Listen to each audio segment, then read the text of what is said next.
Hello everyone, so this is Surya Kaushal और आज हम डिस्कस करने वाले हैं रिफ्लेक्शन ऑफ लाइट के बारे में। Okay, reflection of light. तो देखते हैं दोस्तों कि रिफ्लेक्शन ऑफ लाइट क्या होता है।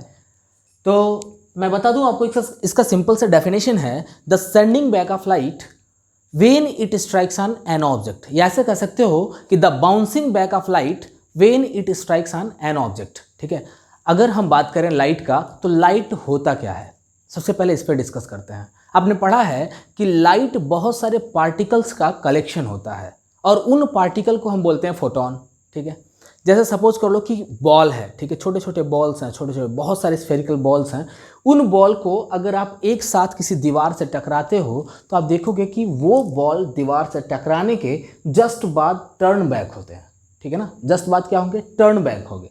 सेम वे में जो लाइट होता है, लाइट भी जब किसी ऑब्स्टिकल से टकराएगा या कह सकते हो किसी ऑब्जेक्ट से टकराएगा तो टकराने के बाद सेंडिंग बैक होता है या कह सकते हो बाउंसिंग बैक होता है। उसी को हम बोलते हैं रिफ्लेक्शन ऑफ लाइट। तो सिंपल सा अगर हम डेफिनेशन की बात करें तो the sending back of light when it strikes on an object is known as a reflection of light, या कह सकते हो the bouncing back of light when it strikes on an object is called reflection of light. देखो, generally जो reflection of light होता है या कह सकते हो जो रिफ्लेक्शन होता है वो जनरली टू टाइप का होता है। ठीक है, पहला है हमारा रेगुलर रिफ्लेक्शन या फिर इसको बोलते हैं स्पेकुलर रिफ्लेक्शन। ओके, और दूसरा है इरेगुलर रिफ्लेक्शन या फिर इसको बोलते हैं डिफ्यूज रिफ्लेक्शन। ओके, तो एक हो गया हमारा रेगुलर रिफ्लेक्शन और दूसरा है इरेगुलर रिफ्लेक्शन। तो देखते हैं रेगुलर रिफ्लेक्शन क्या होता है। नेम से ही क्लियर है, रेगुलर मतलब हो गया कि एक कह सकते हो पार्टिकुलर वे में होगा, यानी कि जब भी पैरेलल बीम ऑफ लाइट, ऐसे देख रहे हैं कि पैरेलल बीम ऑफ लाइट किसी ऑब्जेक्ट पे फॉल कर रहा है और पैरेलली इसमें रिफ्लेक्शन भी हो रहा है। ठीक है, पैरेलल बीम ऑफ लाइट इसे फॉल किया और रिफ्लेक्शन भी पैरेलल वे में हुआ, यानी कि रेगुलर वे में फॉल किया और रेगुलर वे में ही रिफ्लेक्ट भी किया। मीन्स ये रिफ्लेक्शन क्या हो गया, रेगुलर रिफ्लेक्शन। और यदि सपोज कर लो कि रे ऑफ लाइट किसी ऑब्जेक्ट पे पैरेलल वे में फॉल किया, मतलब कुछ इस वे में फॉल किया, और जो इसका रिफ्लेक्शन हो रहा है, रिफ्लेक्शन ऐसे इरेगुलर वे में हो रहा है। ठीक है ना, कुछ इस वे में कह सकते हो कि रिफ्लेक्शन हो रहा है, तो ये क्या है, इरेगुलर रिफ्लेक्शन। लेकिन अगर हम एक सिंपल डेफिनेशन की बात करें कि व्हाट इज रेगुलर रिफ्लेक्शन, तो when the reflection takes place on a plane and smooth surface. Simple सी बात है कि अगर रिफ्लेक्शन किसी प्लेन एंड स्मूथ सरफेस पे होगा तो उस रिफ्लेक्शन को बोलेंगे रेगुलर रिफ्लेक्शन, क्योंकि यहाँ पर जो ray of light parallel way में आएगा तो रिफ्लेक्ट जब करेगा तो भी पैरेलल वे में ही रिफ्लेक्ट करेगा। ओके, एंड इरेगुलर रिफ्लेक्शन क्या है, when reflection takes place on a rough surface then it is called irregular reflection. Okay, now देखते हैं लॉ ऑफ रिफ्लेक्शन क्या होता है। देखो, जैसे रिफ्लेक्शन होने के भी कुछ नियम हैं, कुछ लॉज हैं, उन लॉज के बारे में पढ़ते हैं। Laws of reflection, total 2 law हैं रिफ्लेक्शन के और दोनों लॉ को हम समझते हैं यहाँ पे कि लॉ ऑफ रिफ्लेक्शन कहता क्या है। ओके, देखो पहला अगर हम बात करें फर्स्ट लॉ क्या कहता है, तो फर्स्ट लॉ कहता है कि द इंसिडेंट रे। कहोगे सर इंसिडेंट रे क्या होता है? इंसिडेंट रे का मतलब यह है कि जो रे ऑफ लाइट फॉल करेगा किसी भी ऑब्जेक्ट पे, उस रे को हम बोलते हैं इंसिडेंट रे। जिस पॉइंट पर फॉल करेगा इसे बोलेंगे point of incidence. Okay, point of incidence कहोगे क्या सर हमेशा बीच में होगा? नहीं, ऐसा जरूरी नहीं है। जहां पर रे ऑफ लाइट इंसिडेंट किया वही पॉइंट कहलाएगा पॉइंट ऑफ इंसिडेंस। तो ये हो गया हमारा पॉइंट ऑफ इंसिडेंस। और इस पे फॉल होने के बाद में सेंडिंग बैक होगा, मीन्स इसको हम बोलते हैं रिफ्लेक्टेड रे। ओके, क्या बोलोगे इसको? रिफ्लेक्टेड रे बोलते हैं। Okay, and this is normal क्या है? एक इमेजिनरी लाइन है, रियली में ऐसा कोई लाइन होता नहीं है, बस हम इस मिरर के परपेंडिकुलर एक वर्चुअल लाइन इसको ड्रॉ किया गया है जिसको हम बोलते हैं नॉर्मल। ओके, तो देखो फर्स्ट लॉ क्या कहता है, incident ray, reflected ray and normal. Okay, incident ray, reflected ray and normal all lie on the same plane at the point of incidence. Okay, incident ray, reflected ray और normal तीनों के तीनों एक ही plane पर लाई करते हैं, कहाँ पे? At the point of incidence. So this is our first law. और देखो सेकंड लॉ क्या कहता है, सेकंड लॉ ये कहेगा कि the angle of incidence will be always equal to the angle of reflection. तो एंगल ऑफ इंसिडेंस क्या होता है, जनरली इंसिडेंट रे और नॉर्मल के बीच का एंगल कहलाता है एंगल ऑफ इंसिडेंस, और रिफ्लेक्टेड रे एंड नॉर्मल के बीच का एंगल कहलाता है एंगल ऑफ रिफ्लेक्शन। ओके, अब आगे बढ़ते हैं, इमेज की बात करते हैं। What do mean by image, या इमेज कितने तरह का होता है। ठीक है, आपने मिरर में अपना चेहरा देखा होगा, मिरर में इमेज दिखाई दे रहा है, या फिर सपोज कर लो कि टेलीविज़न आप देख रहे हैं तो टेलीविज़न में भी हीरो का फोटो दिखाई दे रहा है, आपको विलन का फोटो दिखाई दे रहा है। ठीक है, तो वो सब इमेज कैसे बनता है, या फिर हम एक दूसरे को देख पा रहे हैं तो भी इमेज का ही फॉर्मेशन हो रहा है। तो इमेज देखिए जनरली 2 टाइप का होता है। इमेज जनरली कितने टाइप का होता है, 2 टाइप का होता है। पहला है रियल इमेज, पहला क्या है रियल इमेज, और दूसरा है वर्चुअल इमेज। ओके, पहला हो गया रियल इमेज और दूसरा क्या है virtual image. So what do mean by real image.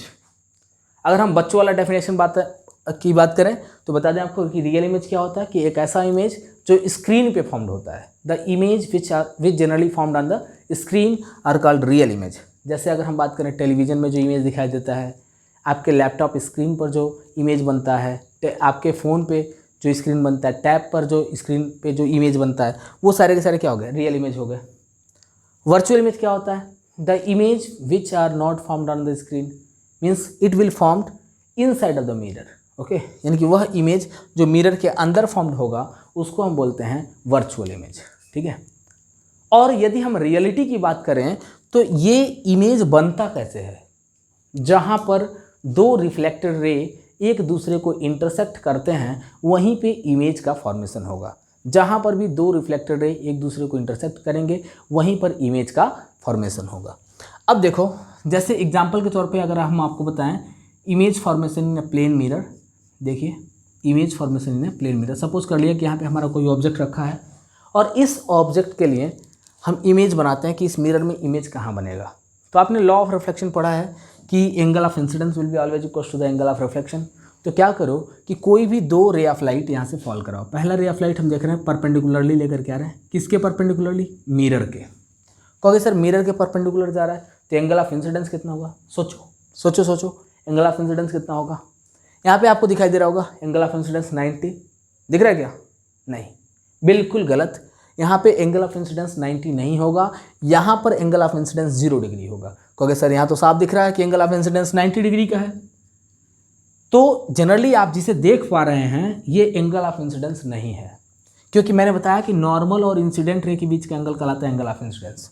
ठीक है, और नॉर्मल भी यही है और इंसिडेंट रे भी यही है, तो कह सकते हो कि दोनों के बीच का एंगल 0 डिग्री बन रहा है।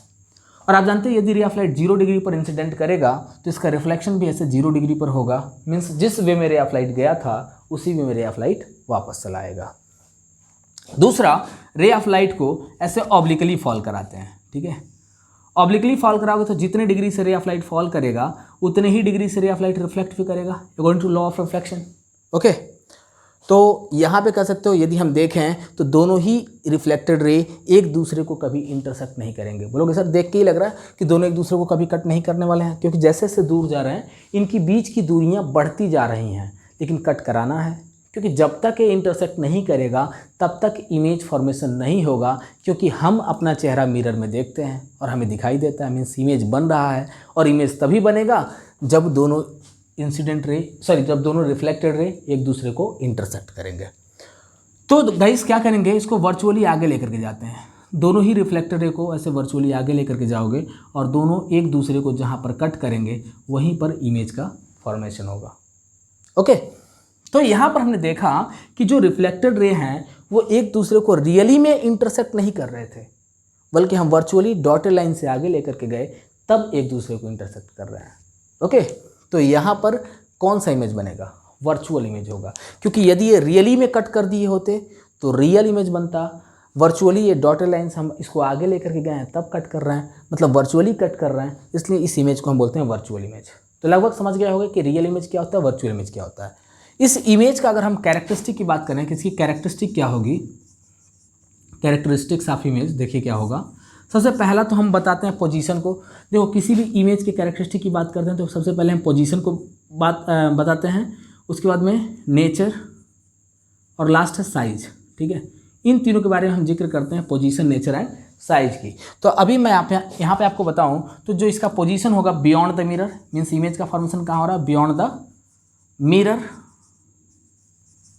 Eight same as object distance. Okay, जितने पे हमारा ऑब्जेक्ट है उतने ही दूरी पर इमेज का फॉर्मेशन हो रहा है, यानी कि u हमारा ऑब्जेक्ट डिस्टेंस हो गया और v क्या हो गया, इमेज डिस्टेंस। तो कह सकते हैं u और v की वैल्यू क्या हो जाएगी, इक्वल हो जाएगी। मीन्स जितने दूरी पर ऑब्जेक्ट है उतने ही दूरी पे इमेज का भी फॉर्मेशन होगा। ओके, दूसरा क्या है, वर्चुअल इमेज बनेगा, वर्चुअल। और वर्चुअल इमेज हमेशा इरेक्ट होता है। ये बात मन में बैठा लेना कि जो वर्चुअल इमेज होगा, देखो जो वर्चुअल होगा, वर्चुअल हमेशा इरेक्ट होता है, ऑलवेज इरेक्ट होगा।